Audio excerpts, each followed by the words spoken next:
St Patrick's Day weekend, March 14th at the Three Arena here in Dublin, a show you simply can't have without this guy. King Kong, Jono, Carroll, how are you? Amazing to be back, pal. I'm very, very happy to be here. Like you just said, it was like Patrick's Day weekend. I remember fighting on Box Nation. No, it wasn't Box Nation, it was Sky Sports in 2014. Oh, So I haven't fought in my hometown since 2014. yeah. And I fought on the first Box Nation card. I won my first belt. So it's just good to be back, seeing all the friendly faces and all.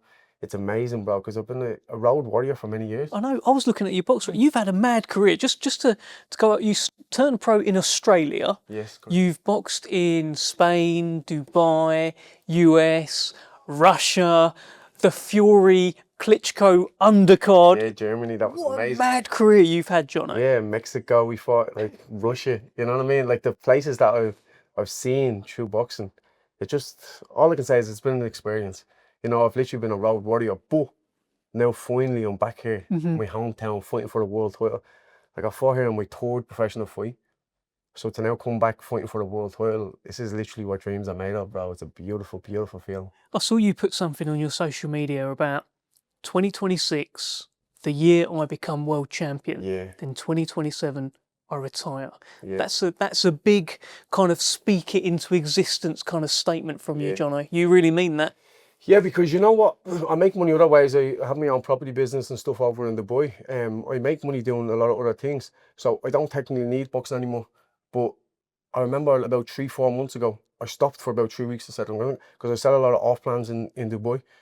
And I was really focusing my energy on that. And then I just realised this is not what I want. Like this doesn't fuel me. It doesn't make me excited to wake up in the morning and do this. Yeah, I'm making money, but what's the point in money if you're not happy? Boxing gives me the fulfillment and the joy that I need in my life. And you know what? It's the circles boxing put me around, the people that it's brought me around. It's just been all such an amazing experience, you know. But taking being a world champion off my list is, see, I'm very goal orientated. And I haven't done that. I haven't accomplished that yet. So for me, like if I retired, I'd always regret it, you know. And I'm young enough. I'm 33. I'm fit. I'm always in the gym, but I just need to get the opportunity. And what an amazing opportunity to come back Paddy's weekend and fight for the world title. So I said to my manager, bro, I'm probably going to retire if we don't get something big. If we get something big, 100% I'll be there. And then I get the opportunity to fight for the world title in my hometown, something that I've dreamed of for many, many years. So I've already lost sleep just thinking about this fight. Have you imagined it? Holding Yeah, I've that imagined belt, it, holding the belt. top rope, getting up there, all of that. Because I came home for Christmas and on the way back, I was on the flight and I watched Creed on the way home. Bro, That'll do it. I cried 3 times watching the first Creed. Did you really? Because I was like, living the moment with him doing that. I was like, I'm getting this opportunity. Yeah. Like, that's going to be me in a few months.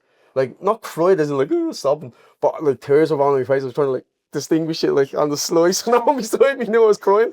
It was a big tough man meant to be a boxer and all. And I was just like living that moment while I was watching the movie. You know what I mean? What a brilliant movie. I haven't seen it in years. But that's me gonna live my dreams. And like the thing is, we can dream while we're asleep, but there's nothing better than visualize something and making that come true in real life. You know? It's incredible. I love how you thought about, I'm probably going to retire, but then it feels like maybe you realise you do need boxing. There's still something that you need from it. You can live that civilian life. You can go and make your money, but that ticking heartbeat behind it all is boxing, right? But there's them big nights. One thing what I'll say about boxing is I don't love the sport of boxing, but I love what the man it's made me become. I love the discipline. I love the adrenaline. It makes you feel alive. Like, even if you're going in for a spar, your adrenaline is pumping because you don't know if you're going to get injured, you don't know if you're going to get hurt, you don't know if you're going to catch a big backhand, you just don't know anything. So you're going into the unknown. And our bodies is always trying to protect us and our mind is protecting us from danger. So when you're volunteering yourself to go into danger, it's just that adrenaline spike. But there's something, I can't even explain to people that have never been in the ring, but it's something that it just makes you feel alive because you're living in the moment. You can't think about your bills. Yeah. You can't think about what happened yesterday or what's going to happen tomorrow. All you think about is that man that's in front of you and you just live in the moment. And let's be real, when do we all live in the moment? It's very rare in life where we actually have to live in the right moment for a particular reason, you know? Do you know what you said there about how it makes you forget things? Because I've been doing my Jono Carroll research, and around 15, you lost your mother very tragically, and Correct. boxing kind of helped you through that. And you said something that really hit me, really made me think, wow, what an effect that's had on him. You felt almost safe in the ring where you were taking punches, meant you couldn't think about your mum. Yeah. And things like that. That's amazing, Jono. It's played such a role in your life. Yeah, 100%. Like, through hardship, there's always lessons. And my mum was very, very proud of me boxing. And when she passed away, it was my job then to make her proud. I always felt like I had the spirit watching over me, protecting me when I was in the ring. But mentally, what I was going through on that stage of my life was way more worse than physical pain. I remember even one stage, I never told anyone this. I remember one stage, I was scratching myself and I was thinking about my mum. I was thinking about loads of things I've been through. And bro, I kept scratching and scratching and scratching. I ended up having to go to a counsellor. This is the first time I ended up going to a counsellor because I scratched the whole chunk out of my arm. Like, I ripped my arm to bits. It was a horrible big scab on it for ages. It was a scar for about a year and a half.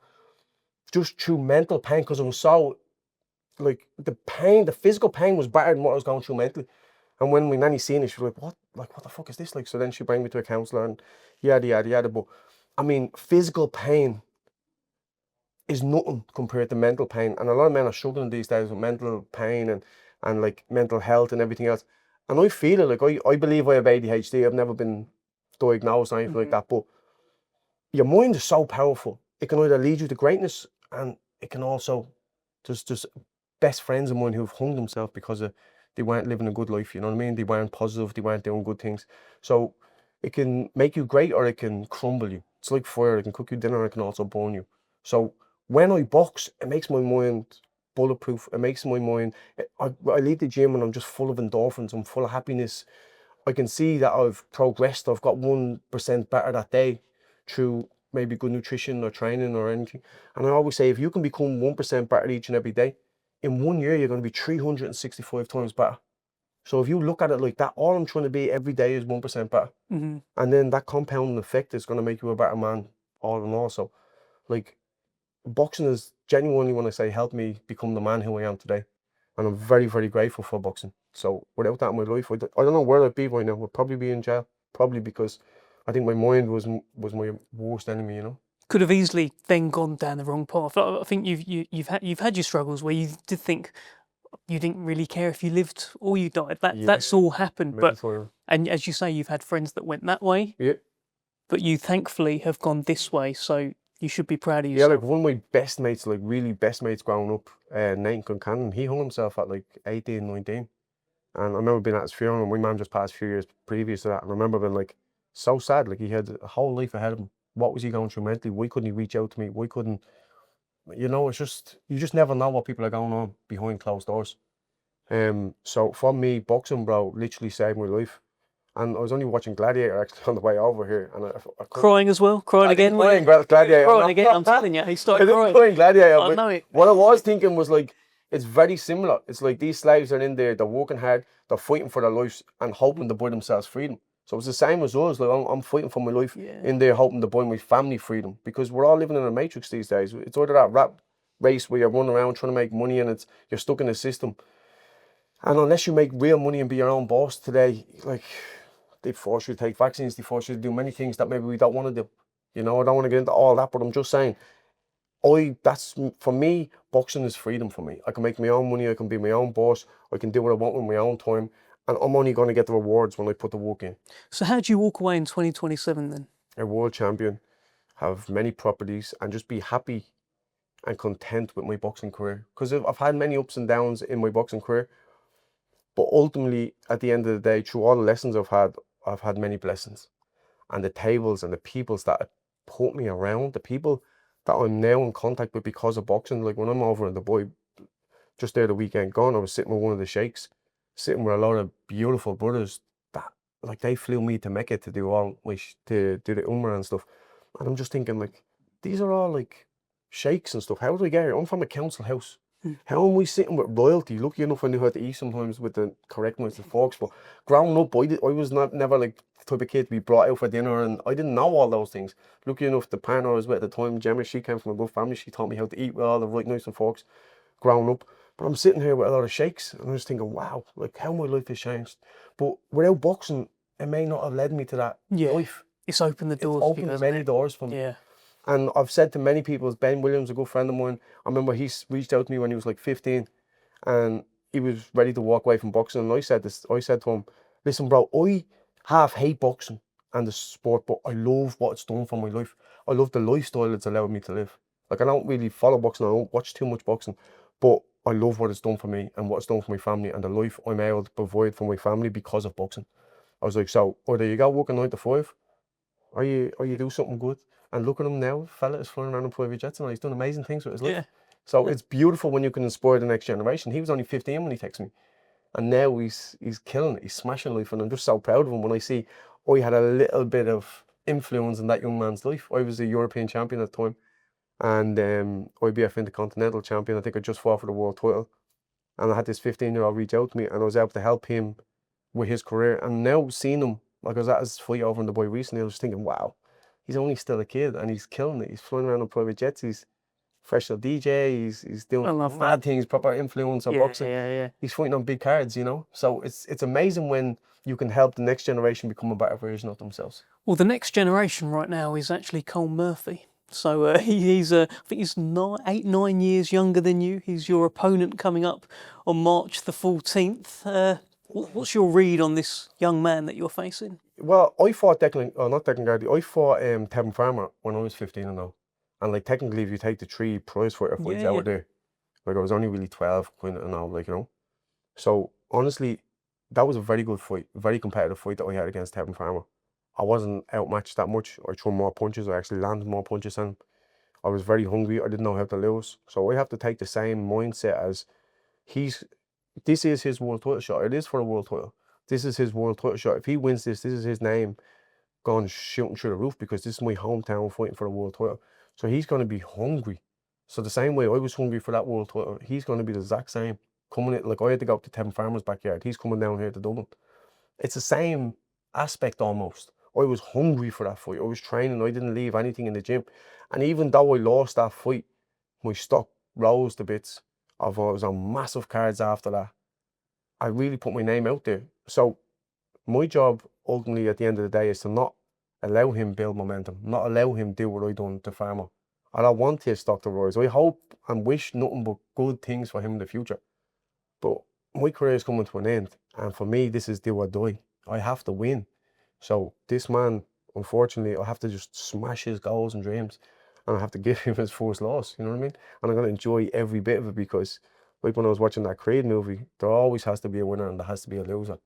No one wants to be the loser come fight night. So I have to do everything I can in my power to make sure I stop him in his tracks and not let him build momentum and confidence in the fight. What if he's hungrier than you? He won't be. It's like I said, it's do or die for me. So unless he's willing to die in that ring, he's not going to be more hungry than me.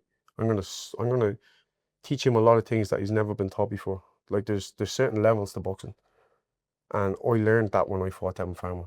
I learned I had to not just throw punches. He throws many punches. I gained that experience from Farmer. I went back and I sparred him for different world title fights and everything when he was fighting Jojo Diaz and different camps.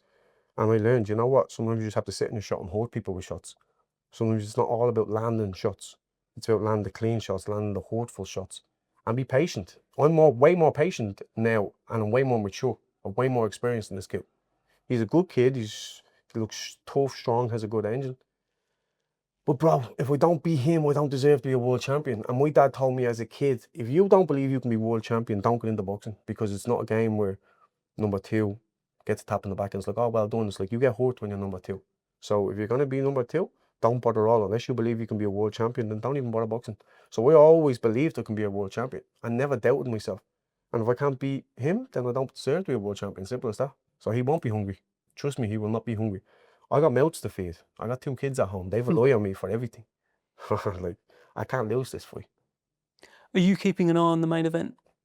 Yes, 100%. I love Jazza and I hope Jazza wins.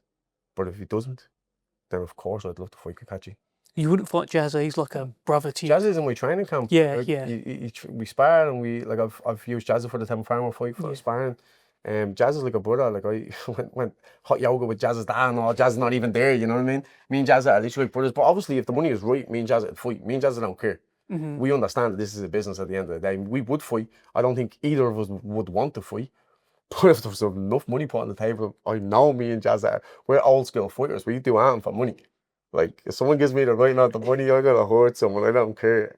But of course, I will keep moving on the main card for sure. But with Kakachi, that it's more, yeah, definitely. Yeah, like it's Belfast, Ireland. You know, like it's Belfast, Dublin. That brings the whole of Ireland together. Like Belfast has such a strong history in boxing. He has more like up on the wall. I want the same things down here. I want my face plastered all over the walls here. You know, that's what I want. Like he's already, I feel like, lived the goal, lived the dream. He became world champion. He's beat a lot of good people. And for many years, I remember when I had the IBF in the Continental European, Kakachi was calling me out on Twitter. And I used to say, bro, any promoter shows me enough money, we fight, no problem. We fight tomorrow. I'm happy to always do this fight. So I know he'd be up for it, I know I'd be up for it. And as this was going on, I was supposed to fight Kakachi. I don't know if you know that, but me and Kakachi was in talks to headline this bill before Jazza came in the picture. So that's where he ended up vacating the title. I got the fight for title because we already had it in the contract. So I already had contracts over. I was supposed to fight Kakachi. So if he wins, why not unify? That'd be amazing. Why not? What's the prediction for the Colm Murphy fight? I reckon it's going to... I would like to stop him at like 6 or 7 if we live in a perfect world. And I only say 6 or 7 because I want to give the fans a little show first. And I want to enjoy it. I want to embrace the moment, bro. And if we start opening them up and I could take them out possibly, it'd be amazing. That's what I would love. But predictions is a win no matter what. Like, I believe I can beat him on the inside, the outside. It doesn't really matter. I believe I have enough experience to predict the fight, to do what I want, whether I want to fight him or whether I want to box him on the outside. So I just think whatever I want to happen will happen. So it's kind of more going to be down to my trainer when he just takes that leash off and says, get him. That's what I believe. I would love to stop him eventually because in the Scott Quigg fight it was the same. I really looked up to Scott Quigg, but early on I just wanted to go because I was catching him with such clean shots. And my trainer kept saying, no, it's coming, relax, relax. He didn't let me off the leash till like round 9. And I think I stopped him in 10 or 11, something like that. But it was late in the fight. I would have liked him to stop him earlier, and I believe I possibly could have. But I listened to my trainer, I'm disciplined, and what lost me the Tevin Farmer fight was I couldn't listen to him at the time. I was off the leash and I was too young and hungry and I just wanted to keep going and going. Right. But I didn't listen to my trainer, and I learned a lot from that fight. So now I listen to him, I'm more experienced, I take his advice, and whatever he says to do, that's exactly what I'll be doing. But I believe I'm good enough to stop him. And I don't stop many people, bro. But I believe I'm good enough to stop him. It has been a pleasure catching up and good to see you again. Good to be working with you, and I can't wait for this one. Best of luck. Appreciate it, brother. Thank you so much. Cheers, mate. Thank you for having me.